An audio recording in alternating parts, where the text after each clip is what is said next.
What's up, guys? Your driver Mike here, back with another live stream. Happy, what are we, Tuesday today. Want to welcome you to another live stream here. A very quick live stream. We only got about, I'd say, 15 or so minutes here. But I wanted to talk quickly with you guys about a new feature that was just announced today from Uber. A little feature here, but it's affecting all passengers. A new pickup screen when requesting a ride that's in a different location. Now, it kind of makes sense. What they did is if you're requesting an Uber ride and the pickup location is away from where you are, typically you can just set the pin wherever and request a ride for a friend. And now it's going to show you, are you requesting the ride for yourself or someone else? So if you select the ride for someone else, it's going to relay that to the driver to make this a little bit easier when requesting rides for somebody else. It's also going to relay that to your passenger who is going to be in your contacts list, okay? If you select, I'm requesting a ride for someone else, you're gonna choose somebody from your contact list. Makes it easier for the driver and the passenger. So let me know, A, if you knew about this. Again, new feature when requesting rides for somebody else. B, if you've used this already, or if you've seen this on the driver end, if you've seen someone request a ride for somebody else. Secondly, we're going to be talking quickly here about driver pet peeves and how to solve them. A few things that passengers may do that makes it a little bit harder for us when driving, and how to best handle that from a customer service aspect, okay? So leave a comment, guys, if you've initially seen that new feature, requesting a ride for somebody else here. You'll see it in the passenger screen, again, when you're setting the pin in a different location. So I want to thank you for joining the live stream here. We've a few people bouncing in and out here. I want to thank you for watching the live stream. This channel is dedicated to the rideshare space, so whether you're a driver, passenger, or someone just interested in the rideshare space, consider subscribing. So let's get right into the pet peeves, guys. We got about 10 or so minutes. So I'm really interested. I have a list here of a few of the pet peeves that I've heard and a few, let's say, pet peeves that I've experienced. I'm really interested what the pet peeves that you guys have, all right, with passengers. What are the little things, or maybe big things, that you experience on the road that make it a little tricky for you, either from a customer service aspect or just doing the job itself, okay? Let me start the conversation here. And I think something that a lot of us can echo is, especially you guys in the larger markets, is when passengers set pickup destinations that are in the middle of busy intersections, or really any busy location at all that makes it tricky to do your pickup, all right? The worst thing that you can have is a pin destination that is in a very vague general area, intersection, or let's say even a stadium or whatnot. For instance here, let's say, here in Pittsburgh, Heinz Field is the Pittsburgh Steelers football stadium. If the passenger selects Heinz Field, it does not help me at all find out where they're actually at, right? What gate are they at? Where are they actually standing? Are they in a parking lot somewhere, okay? Even worse is down in our south side. You guys have heard me talk about the bar areas. Hey, Cindy, thanks for joining from Switzerland. What time is it over there in Switzerland? It's about 3:40 p.m. here, Eastern Standard Time in Pittsburgh, Pennsylvania, in the United States. But yes, south side guys that you've heard me talk about, we actually live stream quite a bit from the south side. When passengers set a pin destination, usually on the side of the road that we can't stop at. I would say that's a big pet peeve for me, right? And I'm sorry, guys, looks like we have a bad connection here. Usually we're okay when we have a bad connection, but just a heads up, tell me we have a bad connection. 10 p.m. in Switzerland. Where's everyone else watching from? I'm interested. And guys, we're going to get some lunch right now, so we gotta speed through this live stream. I apologize. Let's see here. We have a few notes. Obviously, if passengers try to fit more than 4 passengers in an UberX vehicle, that's a big pet peeve, big liability, waste of time. And I actually had one of you guys comment that we should get the cancellation fee if they try to fit more than 4 passengers. Typically what you're going to do is you're going to cancel the ride and you're going to mark too many passengers. But what happens if you see that right when you arrive to your passengers and you're not going to wait 5 minutes? We should get a cancellation fee in those circumstances, because honestly they're trying to do something that's against the Uber policy, that's not going to work for an UberX platform. We've taken our time to drive to the passengers, and even though it's not 5 minutes, we really should get a cancellation fee for that. Secondly, turn-by-turn navigation from your passengers. Now, of course, we use whatever navigation you want to use, Waze, Google Maps, probably not Uber navigation. I don't advise on it.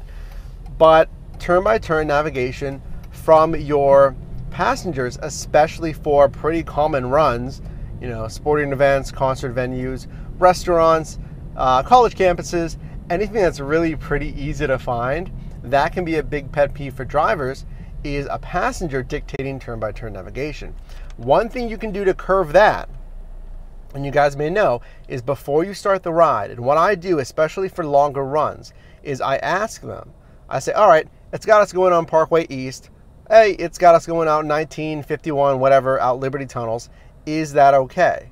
Because if they say yes, and I show them the recommended route from Google Maps, they're approving it. So any traffic, right, they've already given the okay, and that's fine, but you can ask them if they've had a preferred route.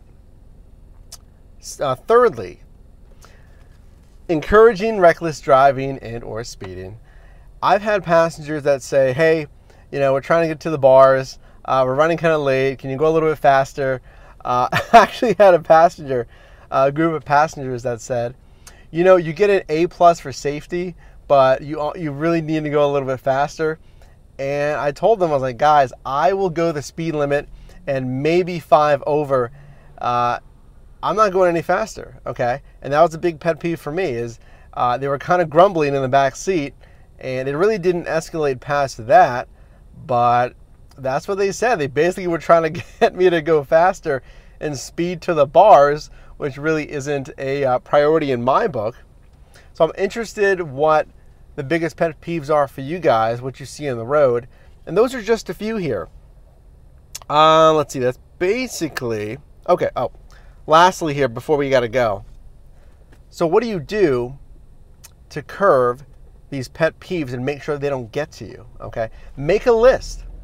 Make a list just like I did of the biggest pet peeves that you can expect when driving, all right? If you've taken just a handful of rides, however many rides you've given, you probably know what's gonna agitate you or be a pet peeve on the road. So A, make a list of what your pet peeves are, and what you're gonna do is that allows you to acknowledge them. Step 1, get in front of it.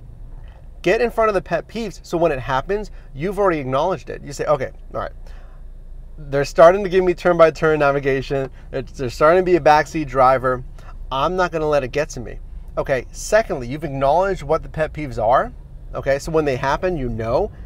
Secondly, have a plan of attack of how you're gonna respond, or answers of how you're gonna respond. For instance, a big pet peeve for us guys is passengers that may try to sneak in alcohol illegally into the car. Hey, 7 people on this live stream here, guys. I appreciate you joining the live stream. You're catching the tail end. This is a really fast live stream here. We're getting some lunch here. But have a plan of attack of how you're gonna respond. Okay, I see someone. Now, if they're approaching the car and you see it, I would just say keep the doors locked. Say, hey guys, that can't come in here, okay? But say they snuck it in, right? And know how you're gonna respond in either circumstance. We already targeted it. If they're approaching the car, we already know how we're gonna respond because we're prepping ourselves. Because if not, if you don't have a plan of attack, you're gonna be unsure how to respond, and that can lead to mismanagement. If you don't know how you're going to respond to a pet peeve, then you can handle it incorrectly. You could break to their peer pressure, because there could be 4 people in there. Hey, come on, our last driver did it, or whatever they're going to say to you. You may be stressed. You may have had a bad day. It may be really slow. They may say, oh, well, we're just going to cancel if you don't take us. It doesn't matter, okay? Be prepared how you're going to respond, right?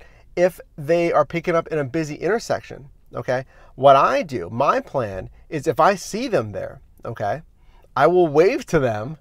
I will point and say, hey, over there, I'm turning, I'm going over this way, because I'm not going to pick them up illegally. I'm not going to park illegally, okay, on the wrong side of the road or whatever it may be. Have that plan of attack, okay? Let's address a few of these other ones real quickly here.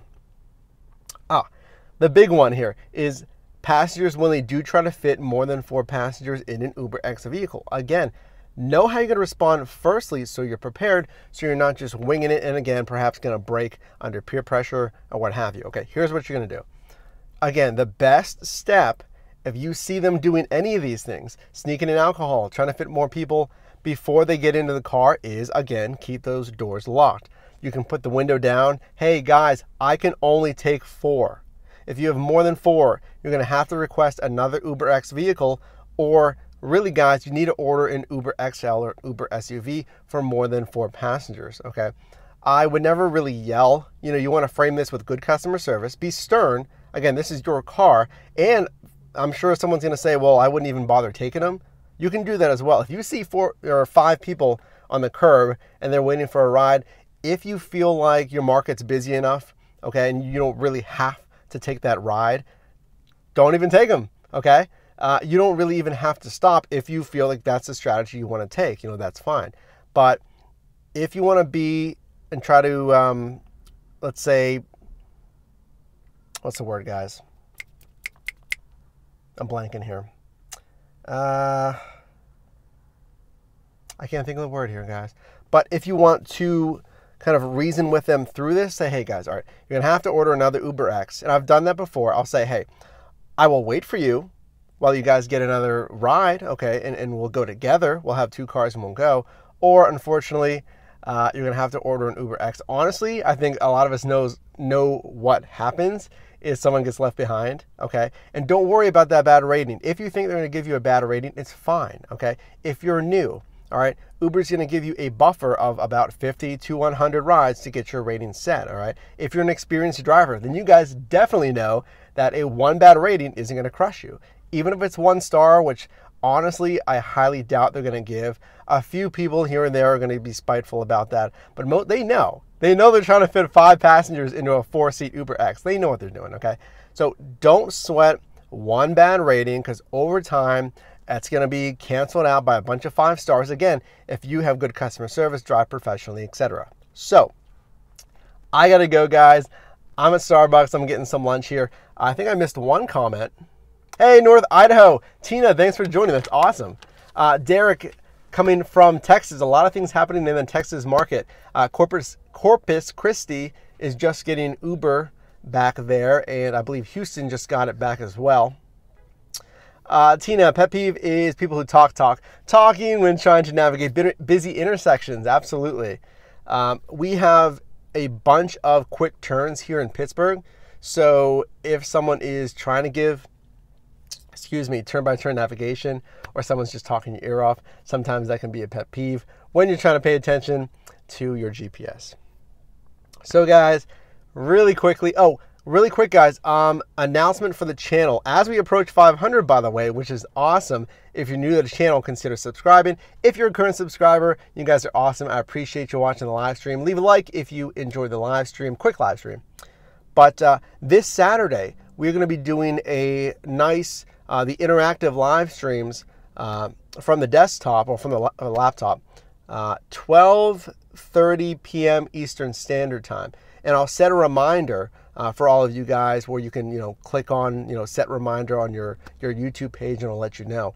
But this Saturday, 12:30 p.m. Eastern Standard Time, we're going to be doing a live stream, Q&A, and just driver hangout.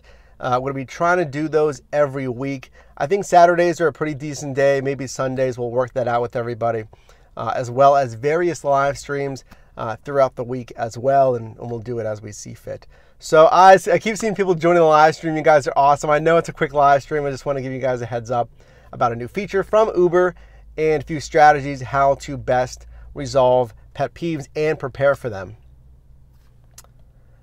Derek is not feeling the Starbucks. It's buy one, get one iced espresso drinks right now, guys. I'm a Starbucks fan, and I need to eat here because we're on the lunch hour from the day job here. So I appreciate you joining the live stream, guys. Wish I could hang with you longer, but your driver Mike here. I will see you guys in the next one. Have a good day. See ya.